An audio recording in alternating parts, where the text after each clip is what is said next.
Welcome to the 2024 People's Social Impact Conference. We'd love for you to just introduce yourself in the chat. You can put your name, your organization, your business. Let us know which area of the country you are tuning in from or internationally. And real quick, I'll introduce myself. My name is Ryan Knight, one of the co-founders of the Afro-Caribbean Business Network and one of the board members of Setsi, the social economy through social inclusion. So let us begin. As always, we begin all things by acknowledging the original stewards of the various lands we are on. We also acknowledge our ancestors. We acknowledge all of those who toiled without compassion or compensation. We acknowledge all the elders and community stalwarts whose shoulders we stand as we build, share, and learn together for our collective liberation and sovereignty. So let me introduce our honored guest, Indy Johar, who I'll be conversing with today. Indy is an architect by training and a maker by practice. He's a senior innovation associate with the Young Foundation. He, amongst other organizations, co-founded Impact Hub Birmingham and Open Systems Lab, was a member of the RSA's Inclusive Growth Commission and a good growth advisor to the Mayor of London. He is an explorative practitioner in the means of system change and the dark matter design of civic structure, finance, outcomes, and governance. Indy is the mission steward and founder of Dark Matter Laboratories. Please join me in welcoming Indy. I know Zoom, we can do some reactions, hearts, thumbs up, but Indy, would love for you to introduce yourself to our colleagues and attendees and start us off with how you got into your remarkable work. Thank you, Ryan, and thank you everyone for being here, and thank you for hosting this important conversation.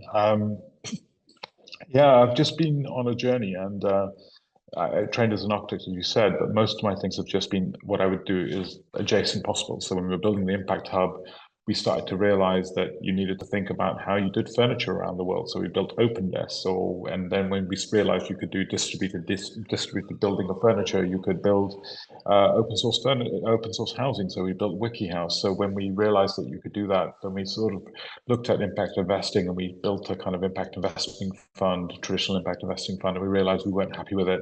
And we built a system investment fund in partnership in India. So we've just been, all of our journey has been what I would say is learn, craft, and adjacent possible. And we've been just making that journey through that lens. So, yeah. Give some context on your role as the mission steward and founder of Dark Matter Labs. Sure. So I suppose one of the things I sort of founded Dark Matter Labs about 8 years ago. Largely what we started to realize was that the way we were organizing, whether it was capital or whether we were organizing, for example, everyone talks about making cheaper housing, but the reality is most of the problem or challenge of housing is land and how you actually govern and structure the idea of land.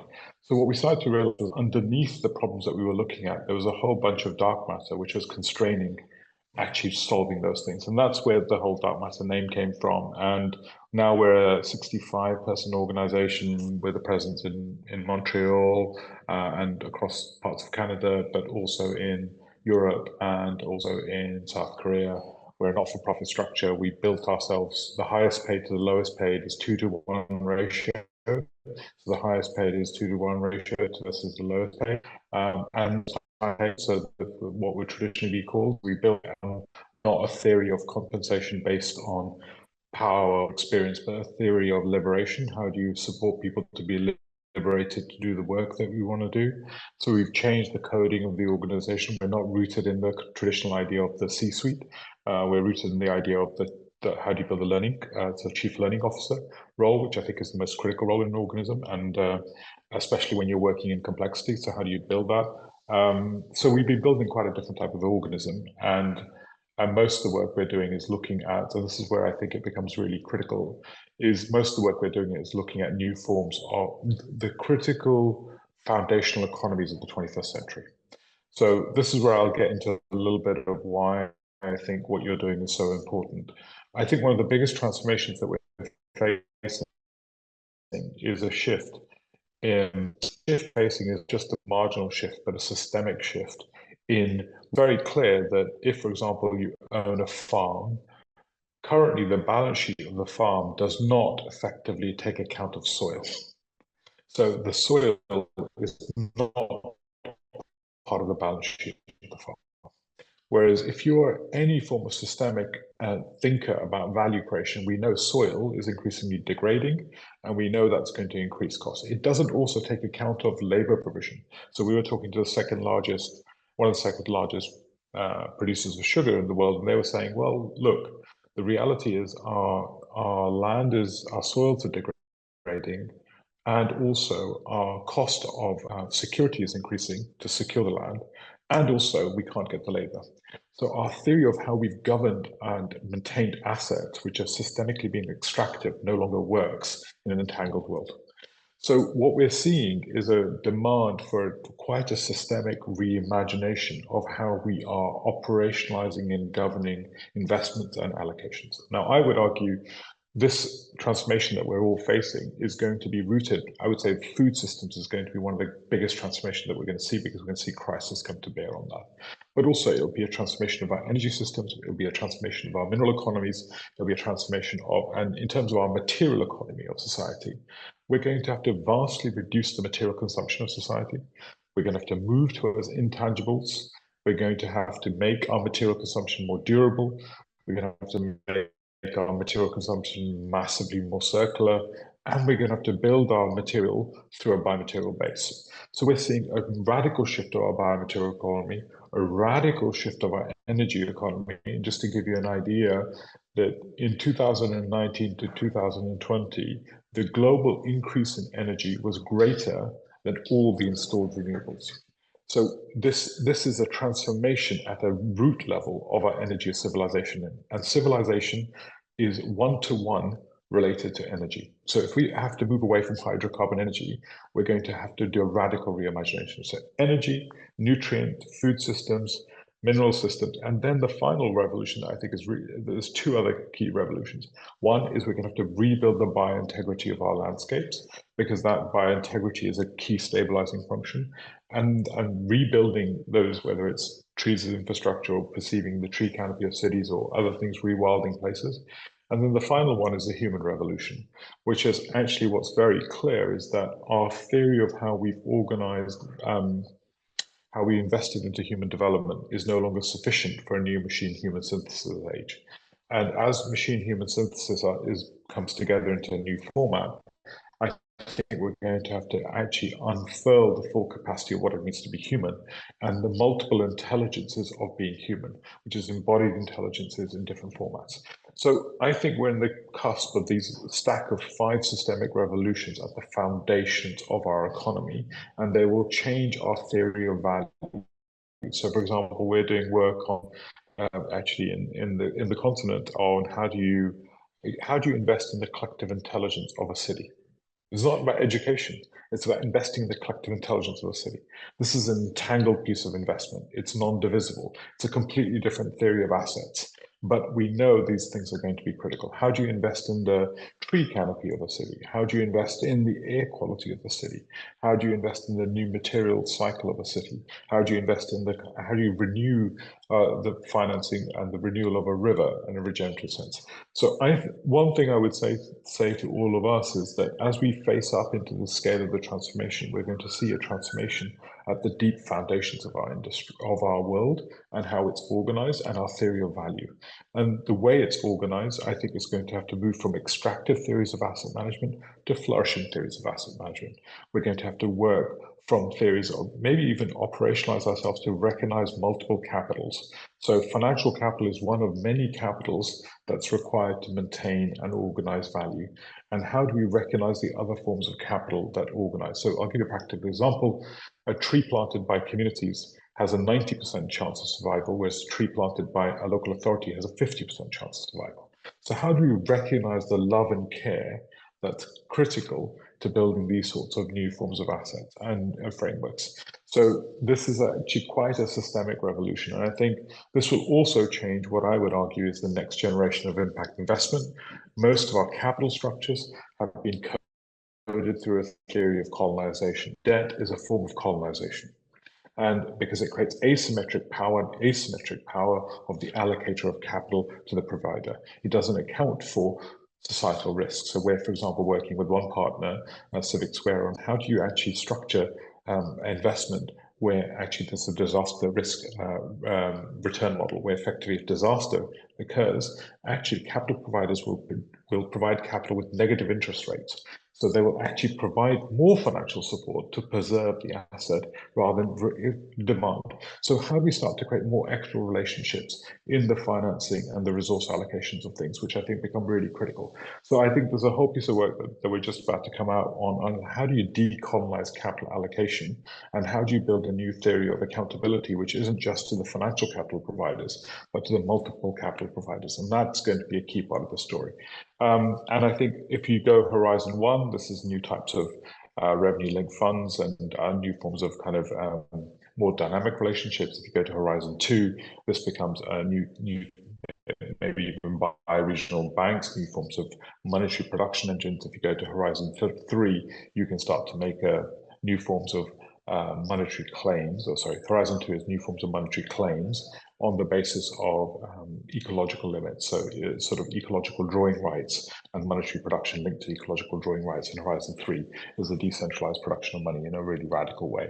So all I would say is new foundational economies, new theories of investment, and new allocations of capital are going to be all part of the story. And this is why I'm very honored to be here with Ryan, yourself, and Victor, because I think the work that you're doing is really critical in starting to chart this future. Absolutely. Sorry for the long... The journey that it takes us on to understand that when things are done with care, it actually generates a better world. And that statistic showing like if a government plants a tree versus the community, that really stands out. But I'm curious, what are some really important collaborations or initiatives that you would like to see to help amplify the current work that you're doing? The big conversation, I think, for many of us is that impact investing and impact allocation has been focused on what I would say is small businesses largely. And I would say one of the biggest transformations that we're going to have to make is think about impact investing and allocating to what I would call new forms of infrastructure. So the collective intelligence of a city is a new form of infrastructure. It's an intangible piece of infrastructure. Now, the beautiful thing about this intangible form of infrastructure, it's a collaborative infrastructure built by many people working together, right? It's not a single point provision. It's a collaborative infrastructure. And I think our ability to reallocate investment towards these new forms of infrastructures and to build movements of actors working together is going to be one of the big things. And this is going to be written by, we're doing a lot of work on many-to-many contracting. How do you build a new form of mission-oriented contracting, which allows multiple partners to be both beneficiaries and contributors with new theories of accountability? So I would really encourage us to start to think through the infrastructure lens. I would really encourage us to think about the infrastructure as being a multi-party provision, not a single-party provision. It's not one person does it, but 600 communities come together to do it. And I think that sort of orchestration is going to be vital. I would then really start to think about the next generation asset classes. So the work that we're doing is challenging our theories of classes. We can be collective intelligence as an asset class, as a material balance of cities. And then really more provocatively, I would say, we just released a lot of work around property and beyond. It's going beyond theories of assets. So with our indigenous brothers and sisters, they would say to us, you can't own a tree. A tree is a thing, a being in itself. So if we go into and accept, and this is an important part, if we're going to live and recognize we're living in an entangled world, we're going to have to move beyond theories of ownership as a means of resourcing. And I think the hard work at the end of the story is that we have to start to recognize that we are mere stewards in its journey through the world. And in that, it is not an ownership, it's not a right to abuse, which is what property is, abuses. It's the right to abuse, it's the right to destroy. I have a right to steward and a responsibility to steward. So I think there's a new relationship rooted in how we organize the world that's really fundamental, recognizing the agency and a re-agentification of the world. And you're seeing beautiful work led in New Zealand and Canada, where rivers are being made self-sovereign, or the work that Jane and Pam are doing in Nova Scotia, of the world. And this is not just in order to move to a decolonized world, we're going to have to re-agentify the world, is understand and enjoy the agency of everything around us. And that, I think, is a foundational transformation. And then once you've understood the re-agentification of the world, you have to also understand the relationship. The world is not about transactions, but about care. And transactions are a theory of optimization, like I will transact to optimize my position. Now, Ryan, if I might optimize my position as you, but I might create a shadow of externalities behind you that are significant.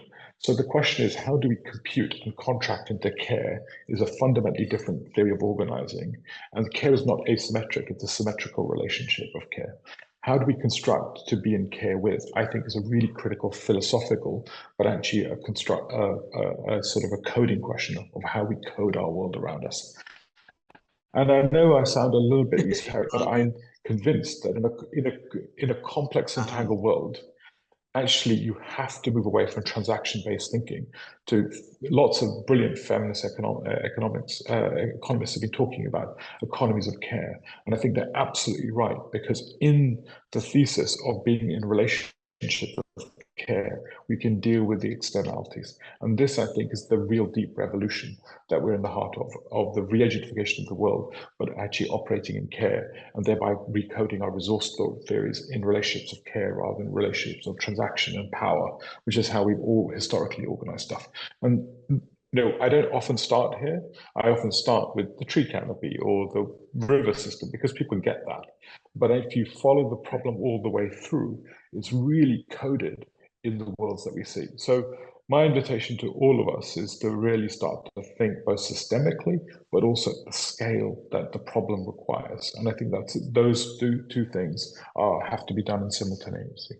But you mentioned something around self-sovereign, and I'd love to go deeper into it, because that's a complete new way of thinking, especially when we're indoctrinated with, as you said, capitalism.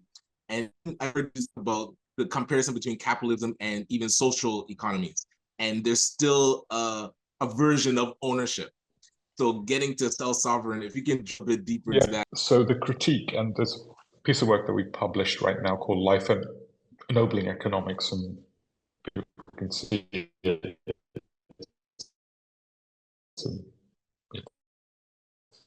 Everywhere. In that thesis, so how it's room is that the difference between capitalism and socialism is the only difference is who has control. Right? In capitalism, it's individual; in socialism, it's collective. The problem is, in a complex and tangled world, control as a theory of organizing doesn't work. And collective control doesn't work because actually to make collective decisions. So, for example, we often default to collective decisions as a theory of being democratic, but they're positionally rooted. It's configuring vast amounts of situational appropriateness, to which, if we all made a collective decision around what we thought was appropriate, it would certainly be a bad decision. Almost certainly. And it would be a less good than you can make. So the we have to start to recognize is the decision is rationally appropriate. But if Ryan, you're only optimizing to yourself, you will almost certainly create harm to the rest. We've been talking about the learning-oriented model. And if you re-agentify the world, if you recognize that we are all agents in the world, and we are anticipation of what it means to be human, or whether it's effectively, or the way that the private contract is conceived as a theory of control, all of these mechanisms that we've constructed are paradigms of a control theory. Whereas actually, if you operate in a theory of agentification, where you understand everything, intuitive with everything, and you operate through the theory of learning as a means of driving coherence and relationality, you have a different model of an economic theory. So this is where, and this also means whether it's cars becoming self-sovereign or houses becoming self-sovereign, you start to operate into an idea that you are in relationship with the house. I am a steward of that house. I'm not an owner of that house. And I think this is a paradigm leap that we're going to have to jump into, which I think invites us. And there's a beautiful quote, which a friend of mine, a colleague of mine, Fang, she's from Taiwan, and the indigenous people of Taiwan. They built a house, and in the building of the house, they asked permission of the river to borrow the rocks for the house, and they said they would return the rocks when they were done with it. So it was a permission space from the world with a commitment to return. Now, if you imagine that material relationship, this is a type of a new theory of material economies, which is fundamentally rooted in a different way. Again, I know I'm talking third horizon, but the reality is we're going to have to build a new theory of circularity, not rooted in rental, not rooted in the capital concentration of power, but a new theory of stewardship, which actually recognizes new material economies in radical different ways. And this quite sounds quite esoteric. At the same time, we're working on how do you build trust for electric vehicle batteries that are then organizing new trust-based material economies in different ways. So we're seeing these things move from what are kind of, some people might say crazy edge to mainstream very, very quickly. Yeah. And I find there's a new alliance to be built, which is a new alliance of people that want to move to an economy beyond labor. That's a new alliance about nature and the rights of nature. There's a new alliance about technology becoming actually self-sovereign and new forms of agency that can be coded into the world. There's a new alliance of a worldview that's made available, which I think is quite powerful and also rooted in there's a deeper emancipation for life. And this life model means that you're no longer orchestrated around control but learning, which means that I go back to my first point. The future of an organism and an organization, the CEO shouldn't really be the CEO, it should be the chief learning officer. It should be the thing that's actually driving the learning capacity of the system to self-cohere and learn faster and to compound its intelligence. That should be the role of the C-suite, is to build the learning and the action capability of the system. And this is key for multi-agent systems, which is, I think, where we're having to move. So I'm sorry we've gone into a really philosophical arc, but just to sort of lay that ground. I know I appreciate it, so I know our audience will appreciate it. And when you talk about the CEO, typically that role ownership of the company, like they're controlling the moving pieces. But when you shifted learning and everybody in it, I'm gonna take that with me and it's gonna stick. So I'm curious, with the broad scope of this kind of full systems change, what would be the key priorities that you and your colleagues are working on right now? So where we're focusing, and we're being very deliberate about this, is focusing on places where the value is understood but the price isn't. So a tree canopy, everyone understands the value of a tree canopy because I can tell you it can reduce flooding risk, it can reduce heat stress, it can reduce a whole bunch of things, but the current system is not able to price it. And the whole point about the cost, 90% chance of the tree surviving if it's planted by communities. We can understand the value, but we don't know how to price it. That deviation, that delta, is opening up landscapes for crafting these new forms of economies. So whether it's a collective intelligence of the city, people recognize that this is a functional piece of infrastructure of the 21st century, but they don't know how to price it, don't know how to activate it.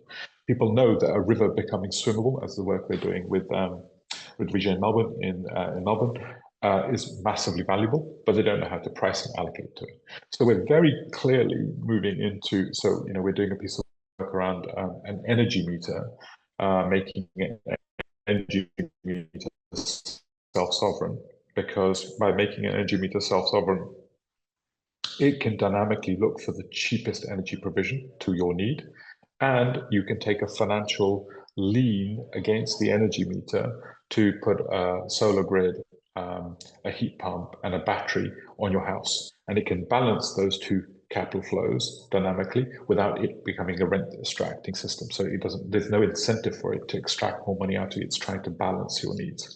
And then it can also help you and guide you to reduce your energy demand. So it can act as an agent, which is a good agent, a trusted agent as an intermediary.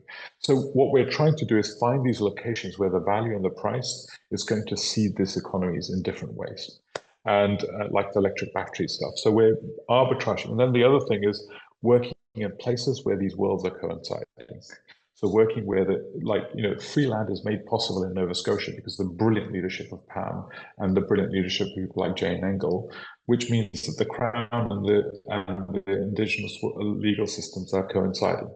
And in that worldview, a new worldview is made possible, and a new world is made possible that has global diffusion capabilities. So we're constantly looking for where are worlds colliding and where is value and price actually sufficiently disallocated, which means that actually we know the value, but we can't do the price. And thereby joining those worlds allows us to seed these economies. And that's really we're doing this around lots of different landscapes, but that's really the fundamental. And then we're open sourcing everything to make sure that we can actually build a bigger movement around this stuff as part of our story. Curious to get your thoughts on the future of social innovation in Canada internationally. Is it optimistic? Do you feel it's of course a generational activity, but where we are now in current state, how would you feel?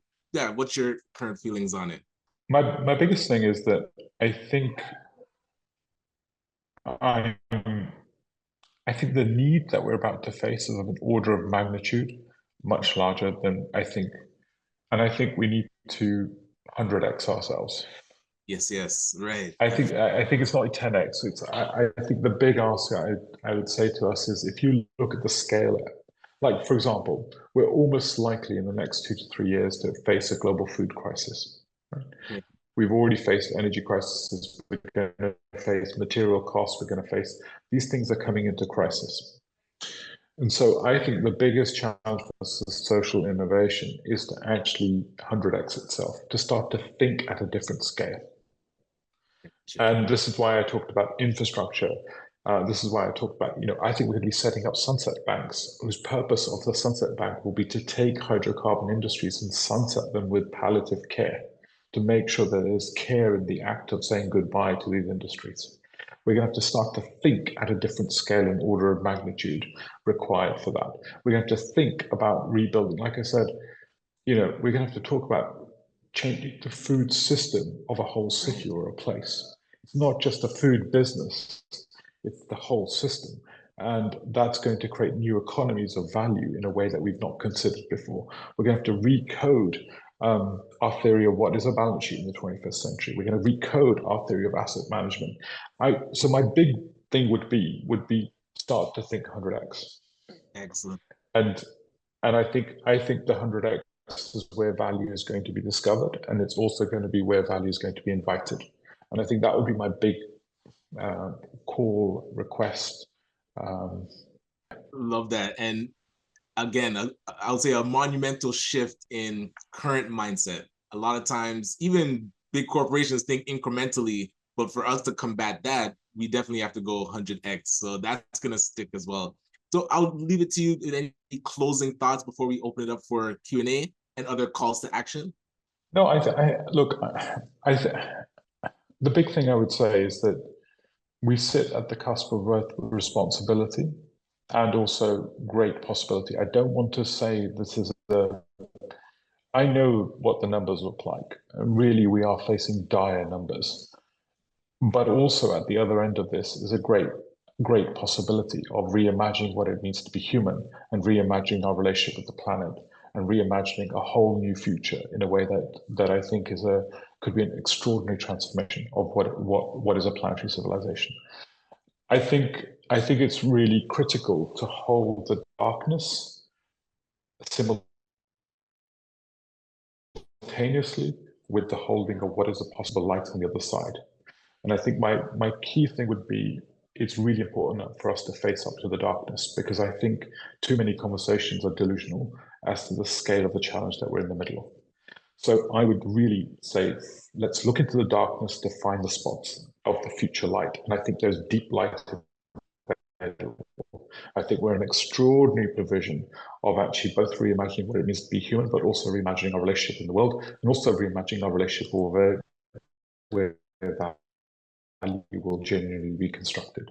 So this is probably the greatest recast of those things simultaneously for maybe 1 in 400 years. And I think that is a real strategic opportunity of the largest sense. So that's probably where I would open And up. so again, we really appreciate your time and presence here. I'm gonna check if there's any, if you do have a question, feel free to raise your hand. I was not checking the chat, so I don't know, Victor, if you saw any specific questions come through in the chat. And just as people are raising their hands, there was one question I had. You had mentioned a term,